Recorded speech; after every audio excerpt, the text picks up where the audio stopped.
রামিসা হত্যা মামলার যে রায়, ঠিক সেই রায় ঘোষণা করা হবে আজ, এবং ঠিক সেই অপেক্ষায় রয়েছে পুরো দেশবাসী। আমি যদি একটু আপনাদেরকে জানিয়ে রাখি দর্শক, আজকে যে দায়রা জজ কোর্ট রয়েছে, ঠিক সেই দায়রা জজ কোর্ট প্রাঙ্গণে কিন্তু হাজির করা হয়েছে রামিসা হত্যার যে প্রধান আসামি, আমি যদি বলি সোহেল রানা এবং তার স্ত্রী স্বপ্না আক্তারকে কিন্তু একই সাথে হাজির করা হয়েছে। এবং দেখছেন সব মিলিয়ে এখন পর্যন্ত দায়রা জজ থেকে সর্বশেষ যে তথ্য রয়েছে সেটি দেওয়ার চেষ্টা করছে। আমি যদি আপনাদেরকে জানিয়ে রাখি যে আজকে ঠিক সকালে কিছুক্ষণ আগে কিন্তু যে মহানগর দায়রা জজ, ঠিক সেখানে কিন্তু আদালত প্রাঙ্গণে তোলা হয়েছে প্রধান আসামিদেরকে, এবং ঠিক সেই তোলার পর থেকেই কিন্তু আসলে আইন শৃঙ্খলা রক্ষাকারী বাহিনীর বাড়তি যে নিরাপত্তা, ঠিক সেই নিরাপত্তা কিন্তু রয়েছে, সেটা কিন্তু লক্ষ্য করা যাচ্ছে। আমি যদি একটু দেখানোর চেষ্টা করি আপনাদেরকে দায়রা জজ কোর্টের যে বর্তমান চিত্র, অর্থাৎ আমি রয়েছি মহানগর দায়রা জজ কোর্ট প্রাঙ্গণে, এবং সব মিলিয়ে যদি জানিয়ে রাখি আপনাদেরকে মিরপুরের যে চাঞ্চল্যকর যে হত্যাকাণ্ড, অর্থাৎ মিরপুর পল্লবীতে শিশু রামিসা হত্যার পর সারা দেশ কিন্তু একদমই উত্তাল, এবং ঠিক এরপর থেকে কিন্তু আমি যদি আপনাদেরকে জানিয়ে রাখি যে এরপর থেকে কিন্তু আসলে সেই মামলার কার্যক্রম, অর্থাৎ মামলার যে কার্যক্রম সেটি কিন্তু চলমান রয়েছে, এবং এরপর থেকেই কিন্তু চাঞ্চল্য চলছে, এবং বিভিন্ন রকমের যে চাঞ্চল্যকর তথ্য সেগুলো কিন্তু উঠে আসছে। এবং প্রধান যে আসামি অর্থাৎ সোহেল রানা এবং তার যে স্ত্রী স্বপ্না আক্তার, তাদেরকে কিন্তু গ্রেপ্তার করেছে পুলিশ, এবং পরবর্তীতে তাদেরকে কিন্তু আজকে মামলার রায়ে ঘোষণার জন্য তাদেরকে কিন্তু মহানগর দায়রা জজ কোর্টে তোলা হয়েছে। এবং ঠিক সেই দায়রা জজ কোর্টে ঘিরে কিন্তু ইতিমধ্যে আইন শৃঙ্খলা রক্ষাকারী বাহিনী কিন্তু যে সর্বোচ্চ নিরাপত্তা, বাড়তি যে নিরাপত্তা সেটি কিন্তু তারা নিশ্চিত করেছে। এবং একটু যদি আপনাদেরকে জানিয়ে রাখি যে আজকে কিছুক্ষণ আগে কিন্তু প্রধান যে আসামি অর্থাৎ সোহেল রানা এবং তার স্ত্রীকে কিন্তু মহানগর দায়রা জজে কিন্তু হাজির করা হয়েছে, এবং পুরো দেশবাসী কিন্তু এখন পর্যন্ত অপেক্ষায় রয়েছে শুধুমাত্র রামিসা হত্যা ঘটনার যে মামলার যে রায়, ঠিক সেই রায়কে ঘিরে কিন্তু ইতিমধ্যে সারা দেশের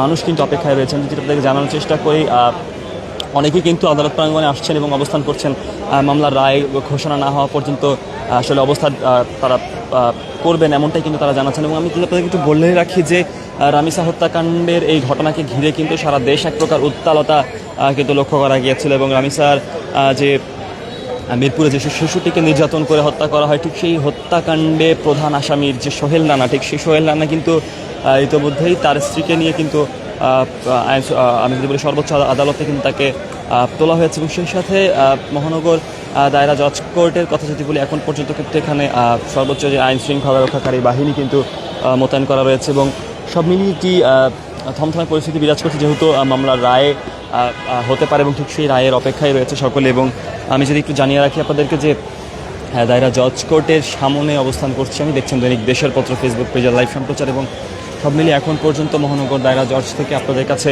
যে সবশেষ তথ্য রয়েছে সেটি দেওয়ার চেষ্টা করছি। এবং আমি যদি একটু আপনাদেরকে দেখানোর চেষ্টা করি যে মহানগর যে দায়রা জজ যে গেট রয়েছে, অর্থাৎ ঠিক সেই গেটের সামনে কিন্তু ইতিমধ্যে আইন শৃঙ্খলা রক্ষাকারী বাহিনী কিন্তু রয়েছে, এবং সর্বোচ্চ যে নিরাপত্তা সেটি কিন্তু লক্ষ্য করা যাচ্ছে। এবং আমি একটু যদি আপনাকে জানিয়ে রাখি যে আজকে রামিসা হত্যাকাণ্ডের যে প্রধান আসামি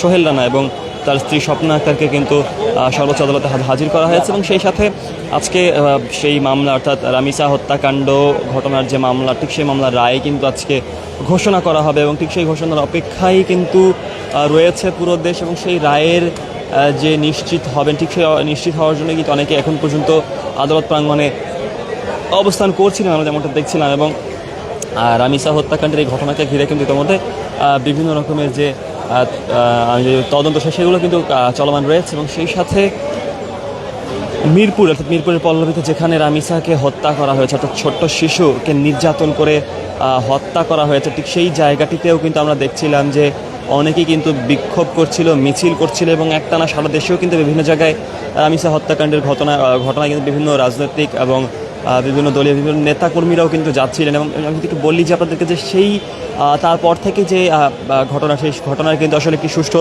বিচার করা হবে, এমনটাই কিন্তু আশ্বাস দিয়েছিলেন মাননীয় প্রধানমন্ত্রী তারেক রহমান, এবং ঠিক সেই আশ্বাস নিয়েই কিন্তু আসলে দেশবাসী অপেক্ষায় ছিলেন। এবং আমি যদি একটু জানিয়ে রাখি আপনাদেরকে যে এরপর থেকেই কিন্তু আসলে সকলে অপেক্ষায় ছিল যে মামলার যে রায়টি, ঠিক সেই রায়ের অপেক্ষায় কিন্তু সকলে ছিল। তবে আজকে কিছুক্ষণ আগেই কিন্তু প্রধান আসামিদেরকে কিন্তু হাজির করা হয়েছে মহানগর দায়রা জজে, এবং পরবর্তীতে খুব শীঘ্রই মামলার রায় হতে পারে, ঠিক সেই অপেক্ষায় কিন্তু রয়েছে। আমি যদি বলি ঠিক সেই অপেক্ষায় কিন্তু রয়েছে সকল দেশবাসী, কিন্তু আসলে অপেক্ষায় রয়েছে সেই হত্যাকাণ্ডের যে একটি রায়, ঠিক সেই রায়ের অপেক্ষায় রয়েছে সকলে।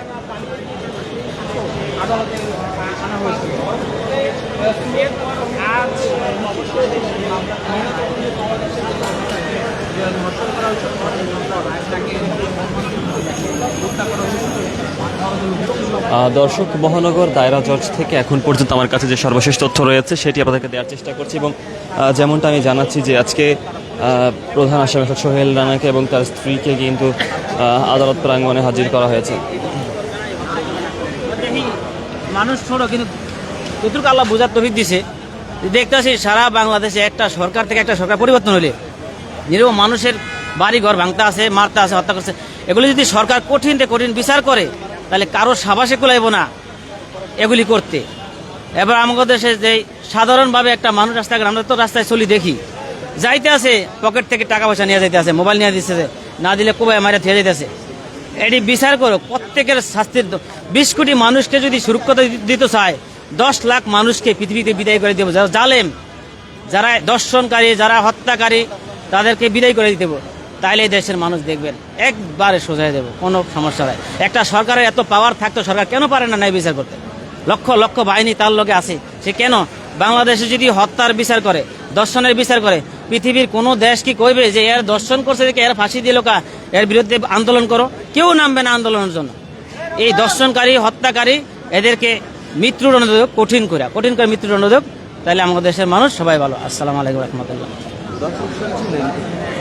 যেমনটি বলছিলেন, একজন বিচার চান এবং ঠিক সেই বিচারটা কীরকম হওয়া উচিত সে বিষয়ে কিন্তু তিনি বলছিলেন। এবং আমি যদি একটু জানিয়ে রাখি আপনাদেরকে যে আজকে রামিসা হত্যাকাণ্ডের ঘটনার যে মামলার রায়, ঠিক সেই রায় কার্যক্রমের রায় কিন্তু ঘোষণা হবে, এবং ঠিক সেই অপেক্ষায় কিন্তু রয়েছে পুরো দেশ। এবং সেই সাথে মহানগর দায়রা জজ কোর্টে অবস্থান করছি। মহানগর দায়রা জজ থেকে এখন পর্যন্ত যে সবশেষ তথ্য রয়েছে সেগুলো আপনাদেরকে জানাচ্ছি। দেখছেন দৈনিক দেশের পত্র ফেসবুক পেজের লাইভ সম্প্রচার, এবং সবশেষ তথ্য জানতে যুক্ত থাকুন দেশের পত্রের।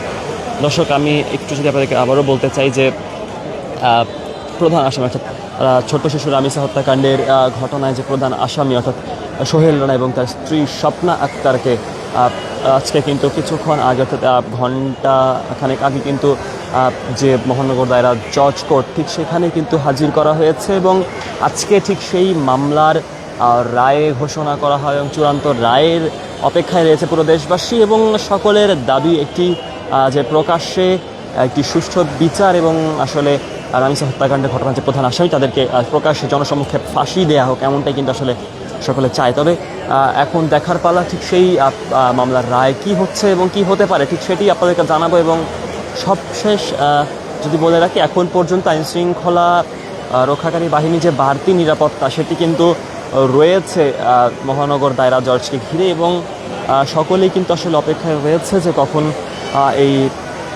মামলার রায়ের যে ঘোষণা, আসলে চূড়ান্ত যে ঘোষণা সেটি দেওয়া হবে, ঠিক সেই অপেক্ষায় কিন্তু রয়েছে। দর্শক, এই ছিল এখন পর্যন্ত আমার কাছে মহানগর দায়রা জজ থেকে সবশেষ তথ্য। দেখছিলেন দেশের পত্র ফেসবুক পেজে লাইভ সম্প্রচার। দেখা হচ্ছে নতুন কোনো লাইভে, ততক্ষণ পর্যন্ত সুস্থ থাকুন, ভালো থাকুন, এবং সবশেষ তথ্য জানতে যুক্ত থাকুন দেশের পত্রের।